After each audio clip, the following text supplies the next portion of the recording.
Tonight on the Northwestern News Report. Parent after parent, right, saying that my child just doesn't feel safe. A teacher and a hall monitor at a local middle school sent to the hospital because of acts of violence during the school day. What parents are demanding from the school district. It's completely designed from scratch. Plus, what if you could prevent serious COVID-19 infection with the nasal spray? Northwestern researchers are working to make that a reality. We take you to their lab. And later, we take you inside a local cannabis cultivation lab that's giving education and hands-on experience for the budding industry. Those stories and more tonight on the Northwestern News Report. It's your news right now.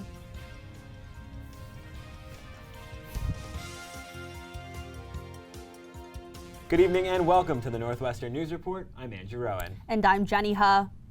We begin tonight with the vigil last Saturday organized by Northwestern Students for Justice in Palestine, or NUSJP. The group is organizing community events in support of Palestine. NNN's Melina Halkia has more. Dozens of students and community members turned on their flashlights at the Rock Saturday for a vigil to remember the lives lost recently in Palestine by the IDF occupying forces. The event included speeches, poem readings, and prayers. NUSJP students also read the names of Palestinians lost, followed by a moment of silence. Last Friday, the Israeli Defense Forces raided the Al-Aqsa Mosque, according to Palestinian medics who told Reuters that more than 57 Palestinians were injured.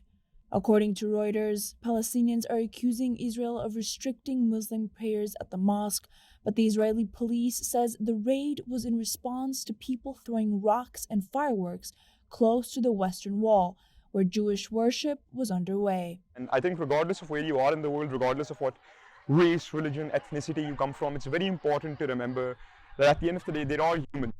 The event concluded with the painting of the rock to read "Free Palestine." You know, they're all coming together for a cause that I think that has been really, undermined in the U.S. NUSJP also sent out a letter to the Northwestern community last week asking for the university's support towards Palestine.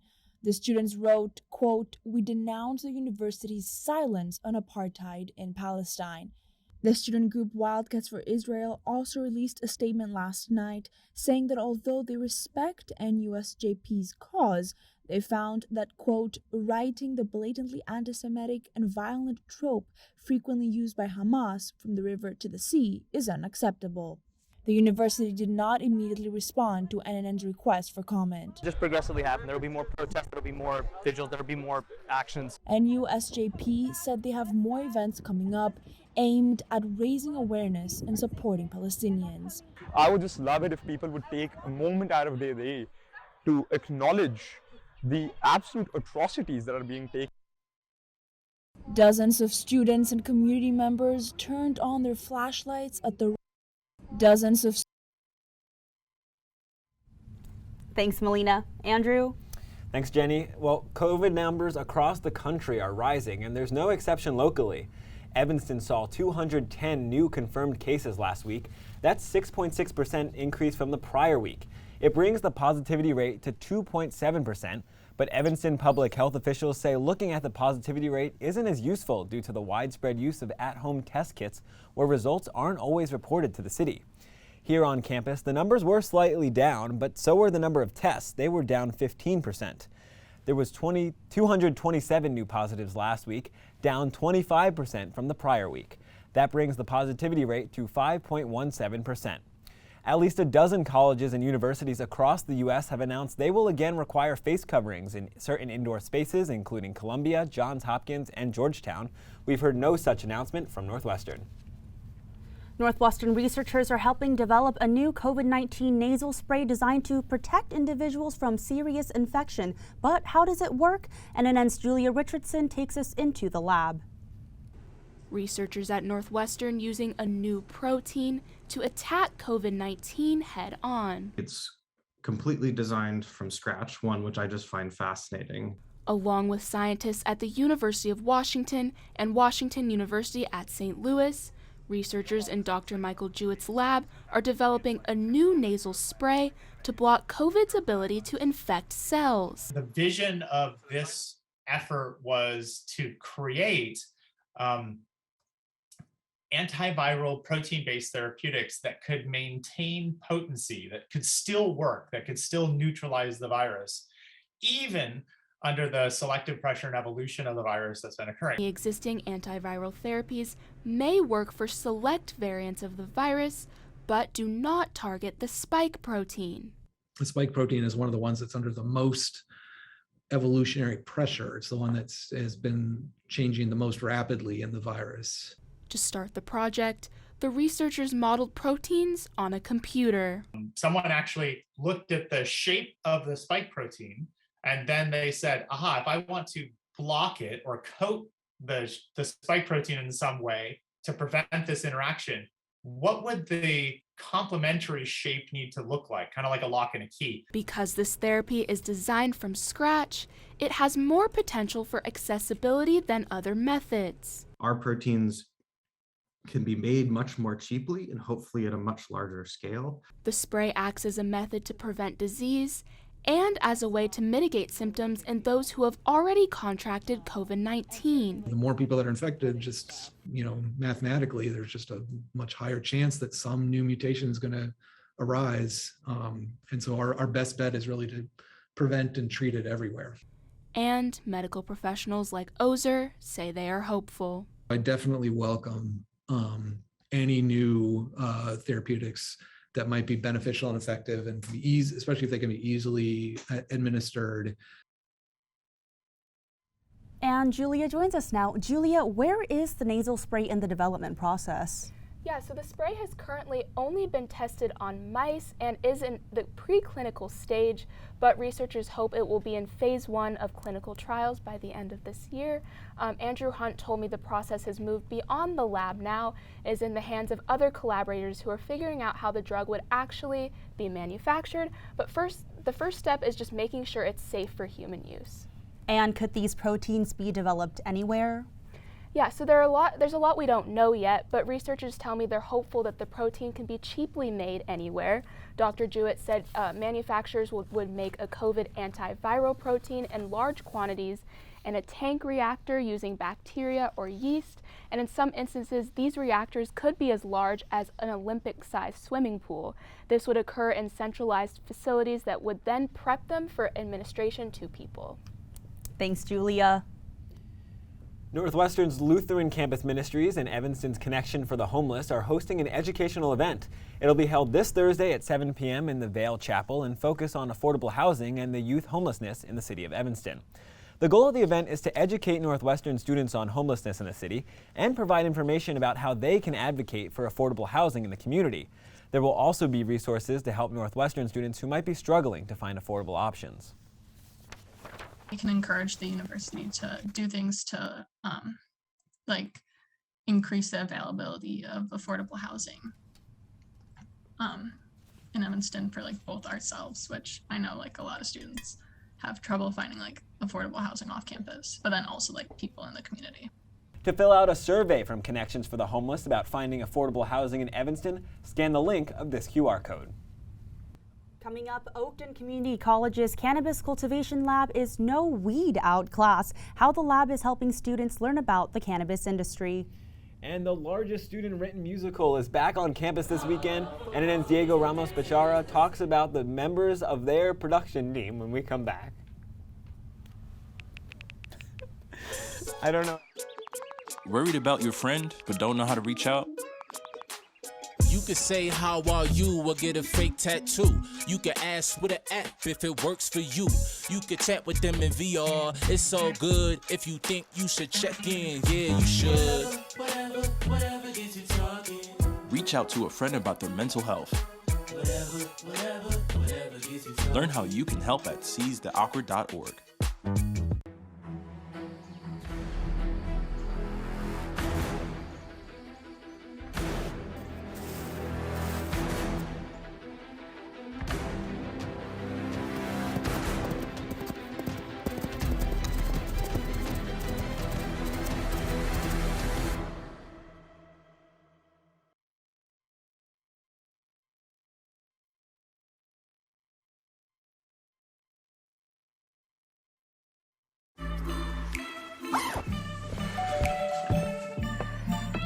Yo, camping buddy.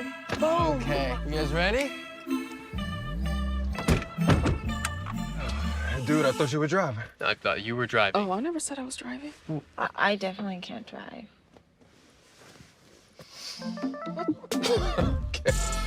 If you're high, just don't drive. It's illegal everywhere. If you feel different, you drive different. Last week, Brandon met a girl on a dating app. One day after work, he finally found the courage to ask her out. No answer. He started to panic. Was he being too pushy? Maybe it was too Hey, sorry I didn't respond. I was driving. I would love to go on a date. How does tonight sound? Brandon tried to play it cool, but inside he knew. A girl so smart, so responsible. She must be a keeper. In recent weeks, student violence at Haven Middle School in Evanston and Skokie District 65 has sent 2 people to the hospital. NNN's Liz Cassillo spoke with parents about the incidents and what they're hoping for. Teachers aren't walking out, they're walking in together. This week, Haven faculty gathered before school to stand in solidarity with a teacher and hall monitor sent to the hospital following 2 separate acts of violence. In the most recent incident, a fight between students led to a music teacher being shoved to the ground. According to ABC7, the teacher has a concussion. And I do believe we all care. Evie Schmidt identified herself as the implicated teacher at the Board of Education meeting, but teachers aren't the only ones concerned. Parent after parent, right, saying that my child just doesn't feel safe. Silva moved to Evanston earlier this year for the school district, but was surprised by Haven's culture. After the first incident, Silva says her son had a panic attack and went to the ER. Silva now runs the Facebook page Guardians for a Safe Haven, giving parents a platform to support Haven educators and students. Some parents encourage many more hall monitors trained in de-escalation techniques and supporting students. True restorative practices are preemptive. It's not just a post-incident cure-all. Some parents still question how the administration will keep Haven safe. What are you doing? Not what are you theorizing, not what are you planning, not what are you lecturing, what are you doing right now? Milner said he received vague emails following the incidents. After Evie Schmidt was sent to the hospital, the first email sent to parents did not specify a teacher was hurt. Cryptic, very highly structured, very carefully worded emails, but that were always invoking that the Evanston Police Department is investigating. Neither the principal nor the Board of Education president responded to NNN's request for comment. Parents mobilizing and community looking for answers. Liz Cassillo, Northwestern News Network. Silva said Guardians for a Safe Haven is planning a car canvassing event and more town halls in the coming weeks. A new Oakton Cannabis cultivation lab is prioritizing social equity in the industry. NNN's Lily Wolfson spoke to those behind the project. After months of construction, the first certified in-state cannabis cultivation lab is open here at Oakton Community College for students to learn about cannabis botany and the industry right here in this facility. Students get to work in a state-of-the-art facility that's like something they would see in industry, so when they get to a place, it's not going to be anything new. Students learn about the life cycle of cannabis, how to care for the plants, and the business of dispensaries, all to prepare them for a growing industry. By starting out now and getting a head start, we're going to be in a great position moving forward. The lab is a collaboration with PharmaCann, a Chicago organization seeking to educate people about the industry who have been discriminated against due to cannabis laws. So the partnership was born from our desire to want to support social equity in the state and to do that through education. Beyond education, employment is the goal. How can we make it so that when students come out of this program, they have a place to land? With hands-on experience in the facility, students will have a leg up when they graduate and search for jobs. They have the potential for working their way up because they have that extra knowledge and experience. For instructors, social equity in the industry takes precedence. Instead of like a bunch of people being condemned for cannabis possession or distribution, now people can get training and good jobs and have like better futures. Lily Wolfson joins us now in the studio. Lily, it looks like they do a lot at the lab. What are some of the classes like? Students can take classes that focused more on the botanist aspect of the industry, like cannabis cultivation and just learning how to care for the plants, but they can also take courses that focus more on the business side of things, like about cannabis dispensaries and how to actually get the plants to the dispensaries. But ultimately, the goal of these classes is so that students can get jobs after they graduate in the industry. And you mentioned PharmaCann in the package, clever name first, but how do they plan to expand their cannabis education program? They want to just basically replicate what they're doing at Oakton, but in other local community colleges across Illinois, specifically the Chicagoland area, since they are Chicago-based. Thank you, Lily. Jenny? Thanks, Andrew. We are 24 days away from the first in-person Dillo Day in 3 years, and preparations are ramping up. For undergraduates, wristbands are free and now available for registration. Each student can invite one guest, and these wristbands are sold for $15 on a first-come, first-served basis. Evanston community members can also join in on the festivities for $25. And this Thursday, student bands, DJs, singers, rappers, and musicians are competing in the Battle of the Artists. The winner gets a spot on the Dillo main stage. Battle of the Artists will be at Good To Go Jamaican Restaurant at 8:30 p.m. and any student can go watch. The WAMU Show is back. The annual tradition is returning for its 91st performance. It's a student theater favorite. The WAMU Show is an original musical written and produced entirely by Northwestern students. This year's show, Peculiar Inheritance, follows a unique and comedic cast of characters, all competing against each other to inherit a wealthy estate. The show opens this Friday at 7:30 p.m. at Kahn Auditorium, and NNN's Diego Ramos Bechara attended their rehearsal last night and was joined in the studio earlier this evening by members of their production team to see how they're able to bring stage directions to life and turn sheet music into Broadway belts. Thanks, Andrew. So I'm joined by Mitchell Huntley and Madeline Oberle, both of whom work for the WAMU Show, where Mitchell is a writer and Madeline a producer. Thank you guys so much for coming despite your undoubtedly busy schedule this week. So my first question is for you, Mitchell, and I'd like you to take us back inside the WAMU's writer's room on day one. How exactly did you guys take the show's initial pitch and turn that into a full working script? Yeah, so I think it really started with our pitch process, which began during the summer, and building sort of what we wanted the story to be about in general. And then we really focused on the characters. We wanted to have a very character-driven story. So from there, we thought about the different scenarios, and we've gone through a lot of the different ideas of what the characters would do, what the plot of the show would be. And so we really were exploring putting these characters that we fleshed out into these various different situations, and from there deciding what paths we took. It's a very like mystery show, and so we wanted to sort of explore different routes as we would. And so obviously music is a huge part of the WAMU Show. So how does your team of writers even determine what scenes require songs, and how does collaboration between the writing team and the music team sort of play into song creation?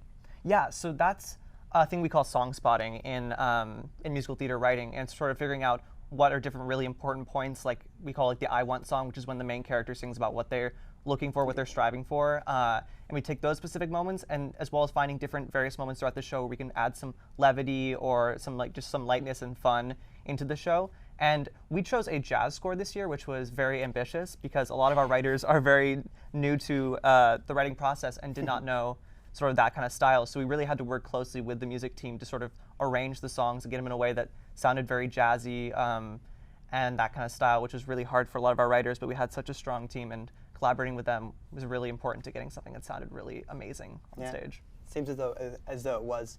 And so, Madeline, you've worked so hard as a producer to make sure that this show basically has all the nuts and bolts required to make it run. And so it's clear that you have been with the show since its inception, and so you probably know all about it. So with all that being said, what exactly do you want audience members to take away from the show after its opening night? Yeah, I think to talk specifically about this show and why A Peculiar Inheritance is important is really best encapsulated in our final number, which is called We'll Make It Work. It's predominantly sung by our three protagonists, which are all 20 to 25. We are very excited about writing characters that were like us, and just talks about how the young people are going to persevere and make really amazing things, which, especially when a lot of our audience is 50 to 70, is, I think, a great message to bring out of the show. Well, guys, thank you so much for being here today. Remember, guys, that the show opens this Friday and tickets are on sale now. And you can visit @the WAMU Show on Instagram for more information regarding location and tickets. Thank you guys so much for coming. Thank you for having us. Thanks for having us. Thank you, Diego. We'll have more on the WAMU show next week. Coming up on the Northwestern News Report, while Northwestern alumni decided to make Evanston their post-graduation home, we spoke to the graduates dedicated to improving the city. Plus, Max Rothvetter joins us with a look at the weather. Well, Andrew, students were back on the Lakeville enjoying the beautiful weather this past weekend. But are the sunny skies and summer-like conditions here to stay? I'll have your forecast after the break. At Northwestern, we're Wildcats in every way.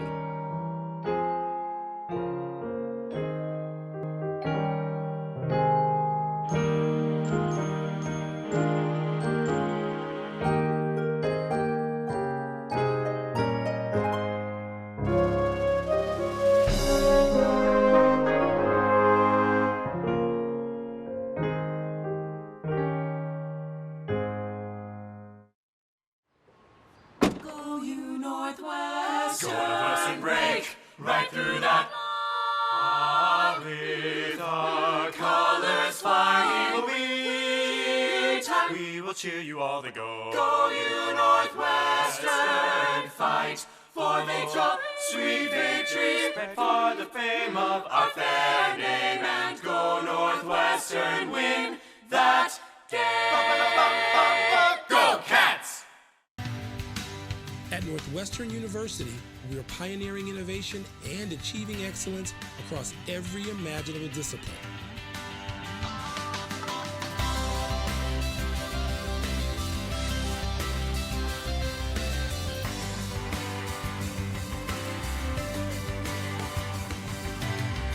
At Northwestern University, the possibilities are endless.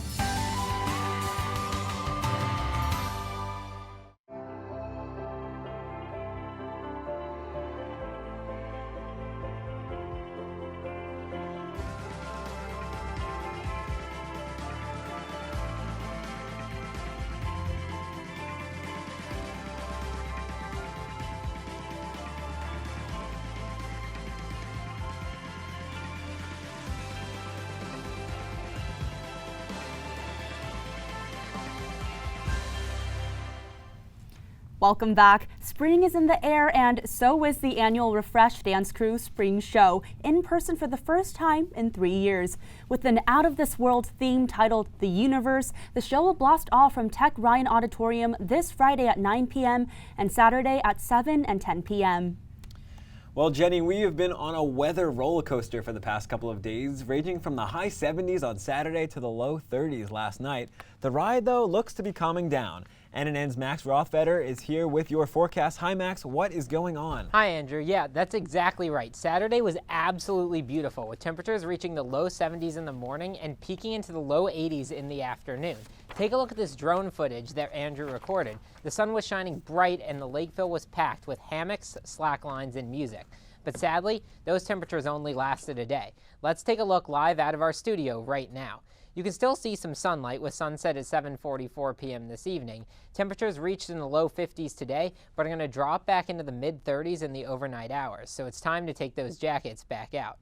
Tomorrow's forecast brings winter feelings back to Evanston with the high of 38 degrees, and as we push later into the week, you'll see temperatures reach into the 50s with 40s during the overnight hours. There's also the possibility of scattered showers on Saturday, with the rest of the week being partly cloudy. We got a glimpse of Evanston spring this past weekend, but it doesn't look like it's coming back anytime soon. Andrew, back to you. Thanks, Max. I know we're rooting for the Evanston spring. And spring in Evanston means fresh hyacinths, outdoor walks, and supporting local businesses. Ready Set Spring, an annual shopping event on Central Street, blooms this Saturday from 11 a.m. to 5 p.m. with local businesses participating and offering special promotions and discounts on food and merchandise. Attendees can sneak in some early Mother's Day shopping. There will also be a free photo booth from noon to 3 p.m. What I'm looking forward to is just a great time. It's been a long winter and we're just excited to see people out on the streets. I think, spring is here. We have arrived. Visit centralstreetevanston.com for a list of participating businesses. Back here on campus, tickets are now on sale for author Brian Stevenson's keynote address. It was postponed 1 year ago due to the pandemic. Stevenson's book, Just Mercy, a story of justice and redemption, was the previous academic year's One Book, One Northwestern selection. Stevenson will speak at the Pick Stager Concert Hall next Tuesday, May 3rd at 4:30 p.m. It's free and open to the public.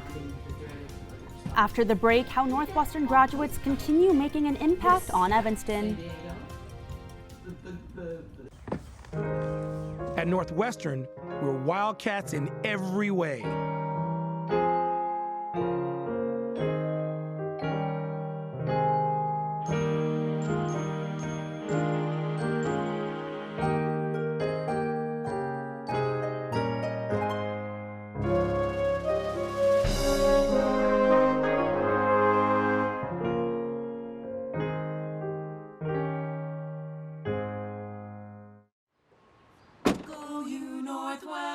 Northwestern break right through that.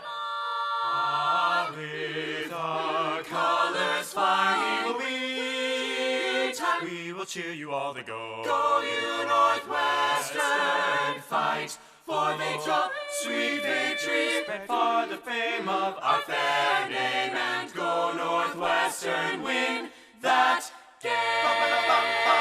Go Cats! The clock is ticking for another class of Northwestern graduates. While many Northwestern alumni launched careers in big cities, some found their passions in building the local Evanston community. Hannah Zhang talked to NU alumni who chose to stay close to their college town. Packing up 4 years of memories and knowledge, many Northwestern graduates leave Evanston and build careers all over the world. But for some, the college town is their next destination. When Northwestern celebrated its 150 years of accepting women students in 2019, Debbie Marie Brown, a black student then studying journalism, saw a missing perspective. I just felt so much discontent with that celebration because I knew that there were not black students on this campus for most of that time. Digging through black archives, Brown wrote about Northwestern's housing segregation policy that forced black students out of dorms to live in local black churches until the 1960s. That experience sparked her interest in Evanston's black history. A lot of their families are still here. This is my first time experiencing that sense of black longevity so close to me. Brown was named a Racial Justice Fellow by Medill to work at Evanston Roundtable, a community news outlet. She covered Evanston's reparations project that addresses historical harm the city inflicted upon black Evanstonians. This job is literally perfectly suited for me, and I never thought about working in Evanston. As a sophomore, Robinson Marcus, Weinberg Class 2019, took part in NU's Brady Scholars program that applies discussions of ethics to local communities. Their cohort tackled housing affordability in Evanston. I personally believe that housing is a human right. Housing affordability stuck through Marcus' college path. He continued his research with NU Center of Civic Engagement and launched Evanston Development Cooperative in his senior year. Now 3 years old, his company builds accessory dwelling units in people's backyards across Evanston to drive down housing costs. It's been really meaningful to build out and become an organization that I believe is fundamentally embedded in the community. Giving back to the community that nurtured generations of Wildcats. Hannah Jiang, Northwestern News Network. Thanks, Hannah. Well, that's all the time we have for tonight. I'm Jenny He. And I'm Andrew Owen. Be sure to check us out on social media. We're at NNN_news. Thanks for watching and good night.